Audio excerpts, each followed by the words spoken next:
नमस्कार साथियों, आज हम बीए सेकेंड ईयर के इतिहास पेपर के प्रथम प्रश्न पत्र के सल्तनत काली भारत के अध्ययन के तहत सबसे पहले गुलाम वंश के शासकों का संक्षिप्त वर्णन, उनकी कालावधि के बारे में पढ़ेंगे और इसके बारे में कुतुबुद्दीन ऐबक के बारे में जानकारी प्राप्त करेंगे। गुलाम वंश को हम मामलुक वंश या इल्बरी वंश के नाम से भी जाना जाता है और इसकी कालावधि 1206 से लेकर के 1290 है। इस वंश का संस्थापक कुतुबुद्दीन ऐबक था। इस वंश का संस्थापक कुतुबुद्दीन ऐबक था। इसकी कालावधि 1206 से लेकर के 1210 थी। कुतुबुद्दीन ऐबक इस वंश का संस्थापक था, परंतु वास्तविक संस्थापक नहीं कहलाता है। इसने अपनी राजधानी लाहौर को बनाई थी। इसकी मृत्यु पोलो खेलते हुए घोड़े से गिरने के कारण हो गई थी। कुतुबुद्दीन ऐबक के बाद में उसका पुत्र आराम शाह शासक बना था। आराम शाह कुछ समय के शासक बना था। उसके बाद में कुतुबुद्दीन ऐबक का गुलाम व उसका दामाद इल्तुतमिश शासक बना था और उसकी कालावधि 1210 से लेकर के 1236 रही थी। इन्होंने अपनी राजधानी दिल्ली बनाया था, अर्थात इसने अपनी राजधानी लाहौर से दिल्ली स्थानांतरित कर ली थी। यह गुलाम वंश का वास्तविक शासक था, गुलाम वंश का वास्तविक संस्थापक था। इल्तुतमिश के बाद में उसका पुत्र रुकनुद्दीन फिरोज शाह 1236 में कुछ समय के लिए शासक बना था। रुकनुद्दीन फिरोज शाह कुछ समय के लिए शासक बना। रुकनुद्दीन फिरोज के विरुद्ध दिल्ली की जनता ने विद्रोह किया और इस विद्रोह के परिणाम स्वरूप रज़िया सुल्तान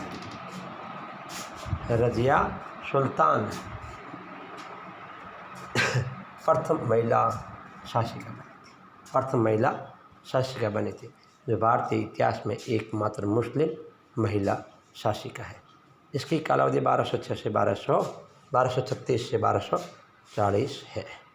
रज़िया सुल्तान के बाद उनका भाई अर्थात इल्तुतमिश का पुत्र बहराम शाह 1240 से 42 तक शासक बना था। बहराम शाह के बाद में मसूद शाह 1242 से लेकर के 1246 तक शासक बना था। मसूद शाह के बाद में नासिरुद्दीन मसूद 1246 से 1266 की कालावधि में शासक था। इसकी कालावधि में बलबन का शासक न होते हुए भी काफ़ी प्रभाव था। इसके बाद में बलबन 1266 से लेकर 1287 की कालावधि तक शासक रहा था। बलबन के बाद में उनके पुत्र कर्मश केकुबाद 1287 और कैमूर शासक बने थे। इस वंश के शासकों में सर्वाधिक काल तक शासक रहने वाला शासक था, वो था इल्तुतमिश, जो कि गुलाम वंश का वास्तविक संस्थापक कहलाता है। यह लगभग 26 वर्षों तक शासक रहा था। आगे की क्लासों के बाद हम कुतुबुद्दीन ऐबक के बारे में जानकारी प्राप्त करेंगे।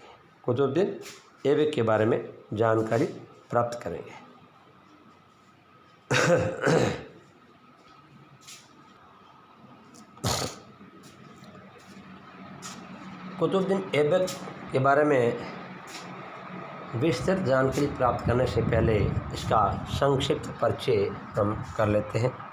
जैसे कुतुबुद्दीन ऐबक का कालावधि 1206 से लेकर 1210, मात्र 4 वर्ष तक शासन किया था।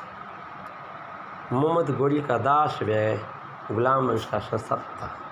मोहम्मद गोरी का दास व गुलाम वंश का संस्थापक था भारत में। मोहम्मद गोरी द्वारा अमीर ए आखुर का पद प्राप्त किया। अमीर ए आखुर घुड़शाला का प्रधान होता था। तुर्की सेना की सबसे बड़ी विशेषता, सबसे बड़ी पहचान उसकी घुड़ सेना थी। इसी के कारण उन्होंने भारत को विजय प्राप्त किया। तो मोहम्मद गोरी द्वारा अमीर आखुर का पद कुतुबुद्दीन ऐबक को दिया गया। इनकी राजधानी लाहौर थी। कुतुबुद्दीन ऐबक ने अपने वैवाहिक संबंधों के द्वारा भी अपने साम्राज्य को सुदृढ़ करने अर्थात साम्राज्य को स्थापित करने का प्रयास किया, क्योंकि नया नया राज्य था। इसी तरह से नाते रिश्तेदारी के द्वारा अपने साम्राज्य को वे सुदृढ़ और विस्तृत करना चाहता था।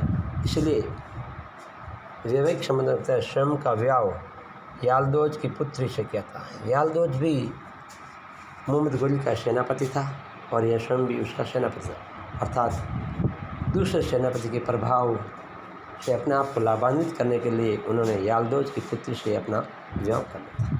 अपनी बहन का विवाह मोहम्मद गोरी का एक सेनापति था नासिरुद्दीन कुबाचा उससे किया और अपनी पुत्री का विवाह अपने सबसे योग्य प्रभावशाली गुलाम इल्तुतमिश से किया था। इस प्रकार वैवाहिक संबंधों के द्वारा अपने साम्राज्य को विस्तृत करने का प्रयास किया था। इल्तुतमिश को लाख बख्श और लाखों का दान करने वाला नाम से भी जाना जाता है। इन्हें हातिम दिर्ती के नाम से भी जाना जाता है, अर्थात इन्हें हातिम दिर्ती के नाम से भी जाना जाता है। हसन निज़ामी और फ़र्रुख़ुद्दीन प्रमुख दरबारी कवि थे। हसन निज़ामी और फ़र्रुख़ुद्दीन इनके प्रमुख दरबारी थे। 1210 में चौगान या पोलो खेलते वक्त इनकी मृत्यु हो गई थी। इनके द्वारा प्रमुख निर्माण कार्य कुतुब उल इस्लाम मस्जिद दिल्ली में स्थित है। भारत की प्रथम मस्जिद थी। भारत की प्रथम इस्लामी पद्धति से निर्मित मस्जिद थी। 2.5 दिन का झोपड़ा इसे मस्जिद भी कहते हैं। यह राजस्थान के अजमेर के अंदर स्थित है।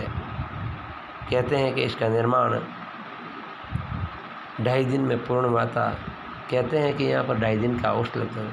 जो भी हो, लेकिन इसका निर्माण कुतुबुद्दीन ने किया था। उसके बाद में इन्होंने कुतुब मीनार का निर्माण दिल्ली के अंदर प्रारंभ किया था, जिसे इसके उत्तराधिकारी और इसके दास इल्तुतमिश ने प्रारंभ किया। इस कुतुब मीनार का निर्माण प्रसिद्ध सूफी संत कुतुबुद्दीन बख्तियार काकी के नाम पर रखा गया था। कुतुबुद्दीन बख्तियार काकी के नाम पर रखा गया था। आज की क्लास में हम इतनी ही चर्चा करेंगे। कल की क्लास में कुतुबुद्दीन के बारे में और विस्तार से जानकारी प्राप्त करेंगे। धन्यवाद। Thank you.